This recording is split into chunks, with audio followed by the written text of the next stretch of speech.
Hello and welcome back. We left off with the Babylonian Empire conquering the Assyrian Empire and taking over everything that had been Assyria. The Babylonians picked up where Assyria left off, and they were able to go down and take Judah. They destroyed Jerusalem. There's no more king over Judah. There is no more Judah. It's all Babylon at this point. The city of Jerusalem has been destroyed. The temple of God is destroyed. The survivors have been taken captive to the region of Babylon. And they're in a theological crisis right now. They're thinking to themselves, one of two things just happened. Either, one, the Lord cannot be trusted because he broke his covenant with Abraham and he broke his covenant with David. And if you've been following along, you'll remember that God promised Abraham that I'm giving you descendants and I'm giving you land for those descendants to live in, the land of Canaan. And that became Israel and Judah.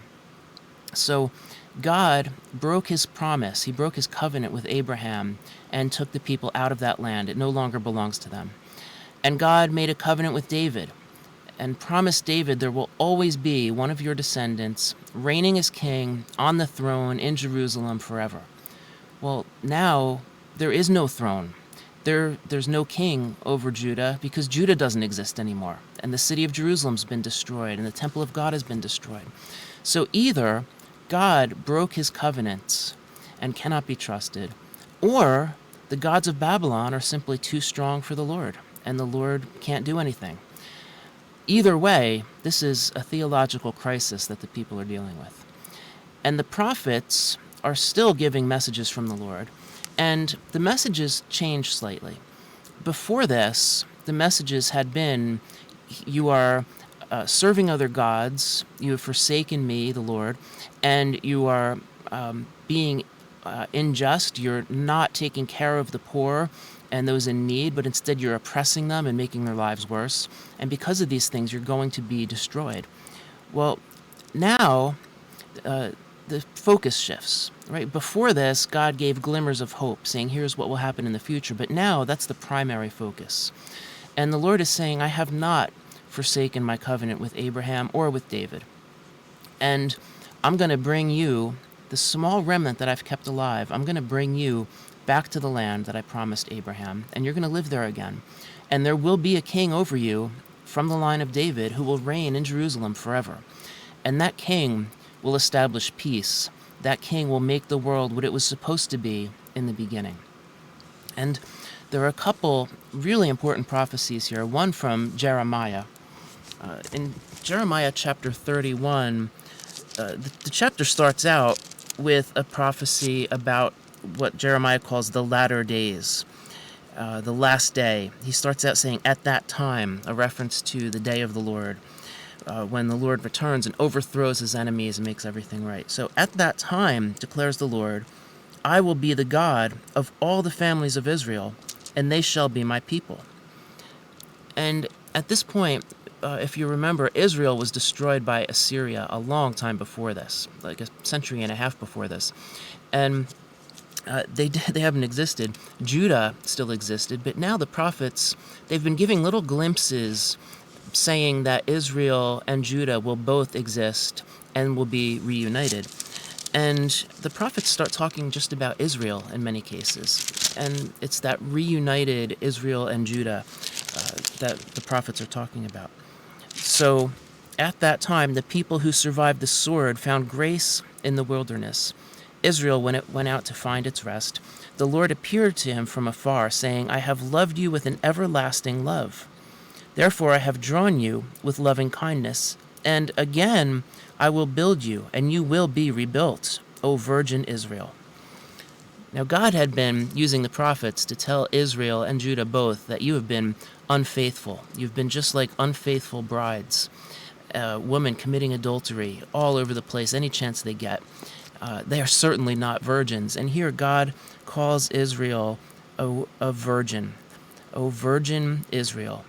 And God is saying, I see you, I will see you when I do these things as completely pure, innocent. It's like complete fresh start, as though you've never done anything wrong. And it's just amazing that God is able to look at Israel that way. So I will rebuild you. You will be rebuilt, O Virgin Israel. And he starts talking about the rejoicing that the people will have, shouting for joy, the celebrations. Later in the chapter, we have an extremely important passage. God says, "The days are coming, declares the Lord, when I will make a new covenant with the house of Israel and with the house of Judah. Not like the covenant that I made with their fathers in the day that I took them by the hand to bring them out of the land of Egypt, my covenant which they broke, although I was a husband to them, declares the Lord." And so God is saying so far, I'm going to make a new covenant with Israel and Judah, not like the covenant that we call the Mosaic covenant, not like the covenant, the Torah, the law, that covenant that I made with them in the wilderness, but this will be new, this will be different. And this is the covenant which I will make with the house of Israel after those days, declares the Lord. I will put my law within them, and on their heart I will write it, and I will be their God, and they shall be my people. So in those days, at that time, he'll establish this new covenant with the people. Well, that time, the day of the Lord, is the time when Messiah comes. So when Messiah comes, God will be making this new covenant.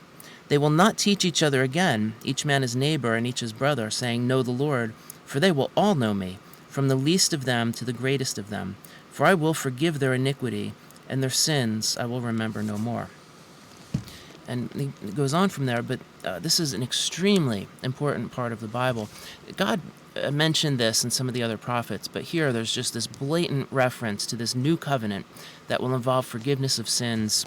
The law will be written on the people's hearts. And keep in mind that this is a covenant God is making specifically with Israel and Judah. That'll be important to understand later on as well.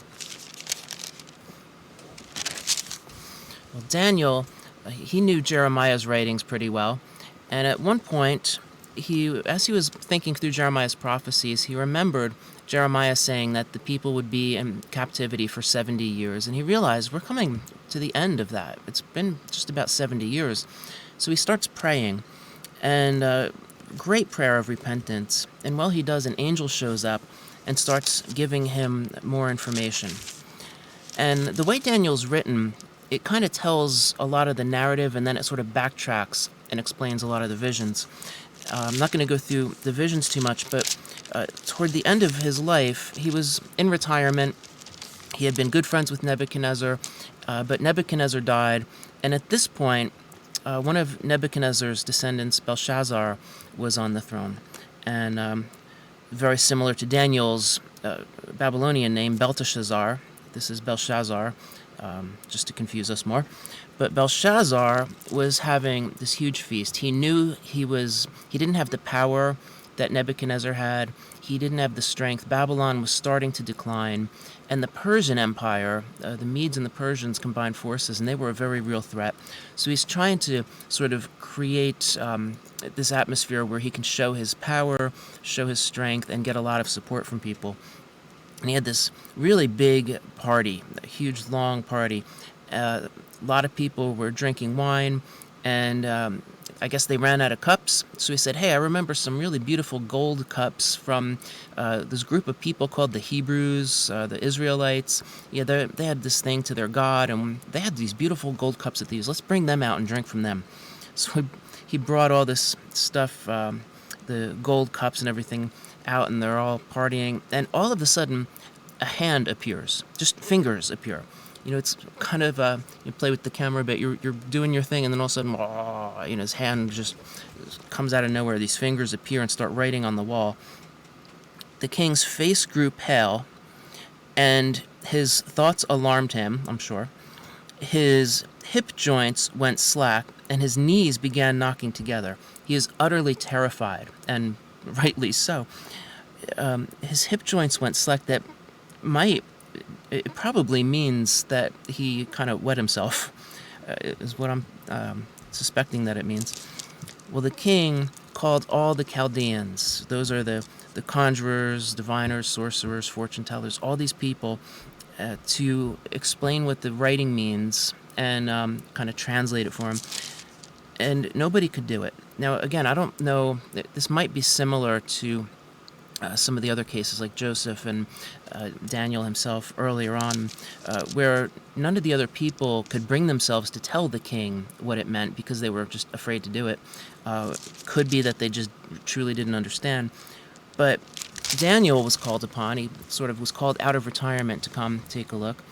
And the king said, Daniel, I'll make you the third most powerful ruler in the kingdom. Belshazzar himself, even though he's called the king, he was given that title by the person who really was king. So Belshazzar was the second. Daniel would be third in the kingdom, given all kinds of wealth and a royal garment and everything, if he can do this. So Daniel takes a look, and he says, well, here's what the inscription says. Mene, Mene, Tekel Upharsin. Those were the words written by these fingers on the wall. And then Daniel interpreted. Here's the interpretation, King Belshazzar. Mene, God has numbered your kingdom and put an end to it. Tekel, you have been weighed on the scales and found deficient. And Perez, your kingdom has been divided and given over to the Medes and the Persians. So the words themselves mean, Mene means numbered, Tekel means weighed on the scales, Perez means divided, and your days are numbered, you have been weighed on the scales, and you've come up short, and Perez, your kingdom has been divided and given to the Medes and Persians. And Belshazzar gave orders. They clothed Daniel with purple, they gave him wealth, and gave him the authority of the third most powerful ruler in the kingdom, and Daniel was just like, you don't get it, do you? I'll enjoy this position for the next 10 minutes. And as they're doing this, the Persians had already broken into the city. They very quickly took the city. Belshazzar was killed, and the local ruler, Darius the Mede, received this part of the kingdom. And Cyrus was the emperor of all the Persian Empire. Darius the Mede, there's a little debate about who this was. I get the sense that he was like the local, the region of Babylon was ruled by Darius. Daniel got to know both Darius and Cyrus pretty well. And, first, tradition and the historian Josephus, they say that Daniel, when he met Cyrus, the emperor of Persia, when he met Cyrus, he brought the scroll of Isaiah, went through the scroll, and found a part of Isaiah that mentions Cyrus by name and talks about all these things that he's going to do. And among those things was to allow all the people to return to their homelands, and specifically the Jews to go back to Judah and rebuild their city, rebuild the temple. And why would Cyrus do this, right? If I were Cyrus and this old guy came up to me with a scroll and said, here, you're in here somewhere, here you are, right here, and started reading, he will rebuild the temple of Yahweh, our God, he will do this and this and this, I'd be thinking, why on earth would I do those things? That just doesn't really make sense. So why rebuild? Why would I use my wealth to rebuild the cities? And then he started thinking about it more, and it actually started making sense. The Assyrians, when they would take over, they would go in, and either the people would surrender right away, or they would go in and brutally torture and kill everybody in the city. Any survivors were taken out and displaced. When they would go into a city, they would very often take the people out and scatter them all over the place. They were brutal. And then the Babylonians came, and they were just as brutal. They would torture, they would murder, kill, displace people all over the world. And why not do that as the Persian emperor? Well, the more he thought, he realized if I pay to let people go back to their homelands, one, the people will be grateful that I'm doing that instead of killing them, but they'll be even more grateful that they get to go to the lands of their ancestors, and not just the Jews, but everybody, right? And then I pay to rebuild the city. Well, where's the money going to come from? He just took over all of Babylon, right? It's Babylon's money. So it won't really cost him anything. He's going to use Babylon's money from the Babylonian Empire to fund all this. So when he funds this, the people they'll see him favorably. And as he rebuilds the cities, instead of having a whole bunch of cities lying in rubble, he's going to have businesses opening up and people moving into the cities, and tax revenue will be generated, and the tax money will come back to Persia. So he uses Babylon's money to allow the people to return to their homelands. He gains the favor of the people and starts a thriving economy that ends up paying for itself and then some. So he's making a lot of money then as the Persian emperor. So the more he thinks about this, the more sense it makes, and he issues the decree. Anybody who wants to return to their homelands can do that. Well, a lot of people returned, but even more didn't. I think it was only about 10% of the Jews returned to Jerusalem and to Judah. But Daniel stayed in Babylon, and he got to know this local regional king, Darius, and got to be pretty good friends with him. Darius really liked Daniel. Daniel had a way of getting along with the leaders here. Nebuchadnezzar liked him a lot. They were good friends. Now Darius and Daniel are good friends. Daniel's way up there in age. But if you're in a position of power and you're in tight with the leaders, you also very likely will have quite a few enemies. And Daniel certainly had made his enemies in his day. And his enemies were trying to find a way to get rid of him. They came up with a brilliant plan. So in Babylon, if you're the king, you're Nebuchadnezzar, you're seen as a divine being. I mean, we talked about that a few sessions ago. With Persia, you're also seen, if you're a king, you're seen as a divine being. But the Persians take this a step further. If you're a divine being, if you're a god ruling over the Persian Empire or any portion of it, if you make an official decree as a divine being, that decree will be perfect.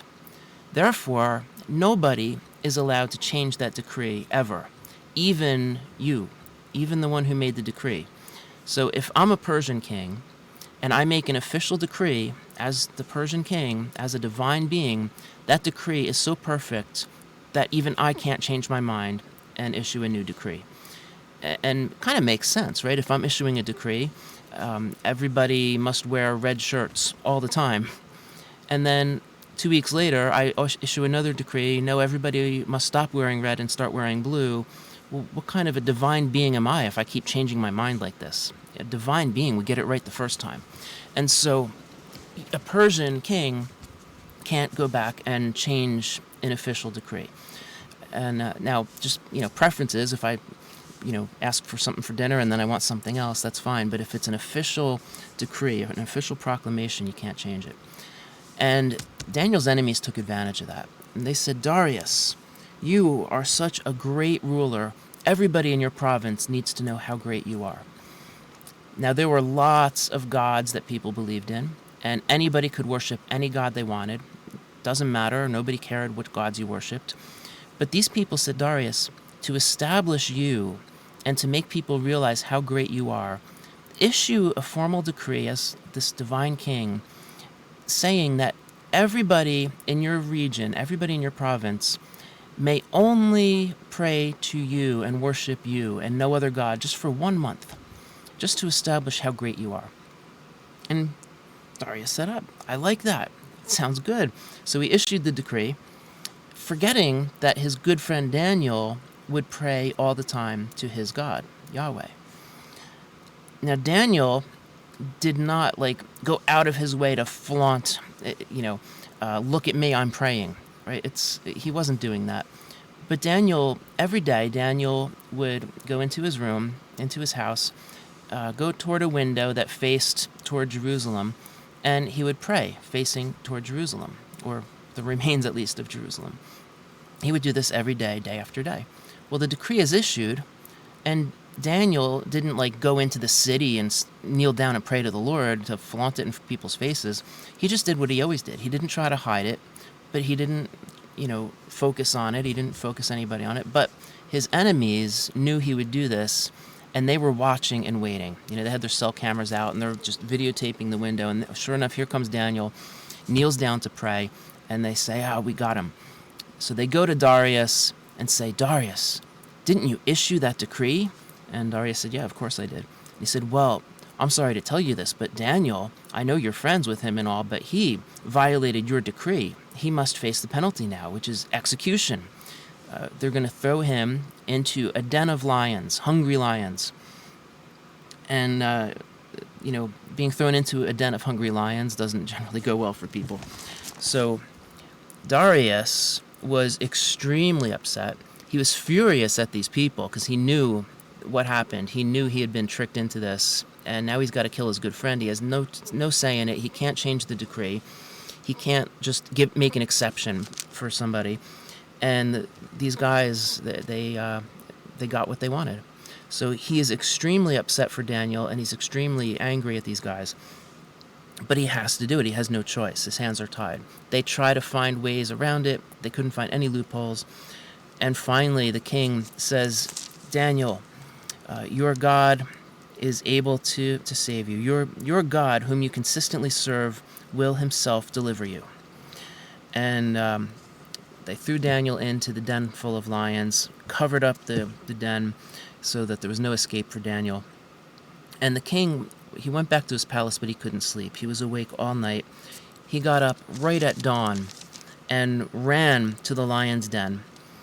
And I really doubt very much that Darius thought there was any hope of Daniel being alive.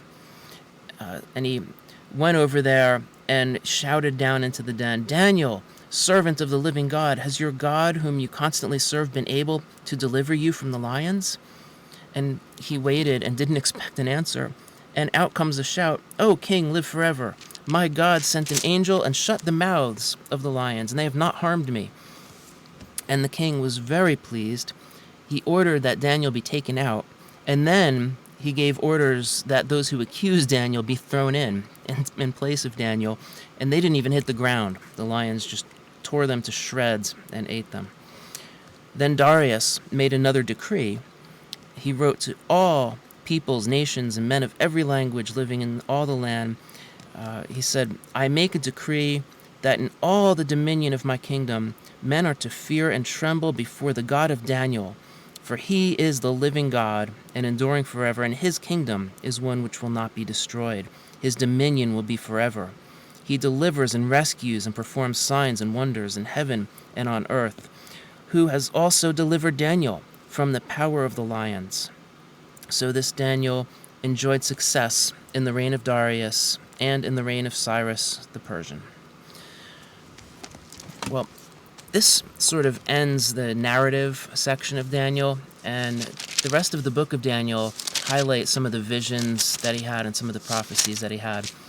And when he was an extremely old man, he was near the end of his life, and he was speaking with another angel, Michael.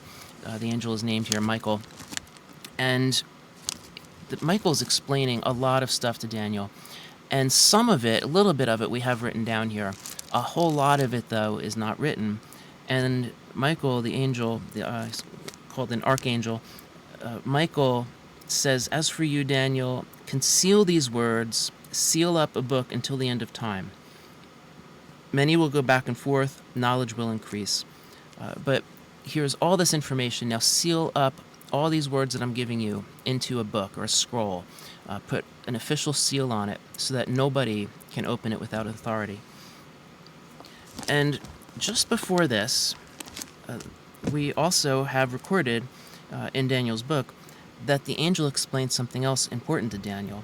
We've seen hints of a resurrection in some of the prophets, but here Daniel comes right out and says, quoting the angel, many of those who sleep in the dust of the ground, right, many of those who are dead, many of those who sleep in the dust of the ground will awake, these to everlasting life, but others to disgrace and everlasting contempt.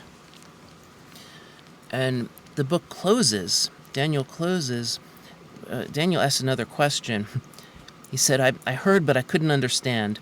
And he said, my Lord, what will be the outcome of these events? And the angel basically said, don't worry about it, Daniel. You've had enough. Go your way. And the words are concealed. They're sealed up. Just leave it at that. That's it. As for you, Daniel, go your way to the end.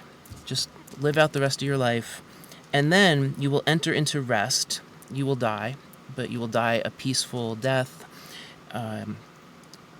So you will enter into rest and rise again for your allotted portion at the end of the age. So, Daniel, it's not just those people who will rise, but you will die, and then you too will rise and receive your allotted portion.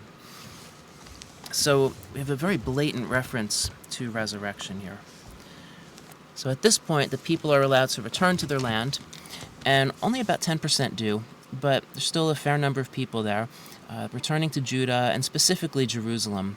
So in the next session, we'll see how things are going in Jerusalem and around the Persian Empire as well during the Persian reign.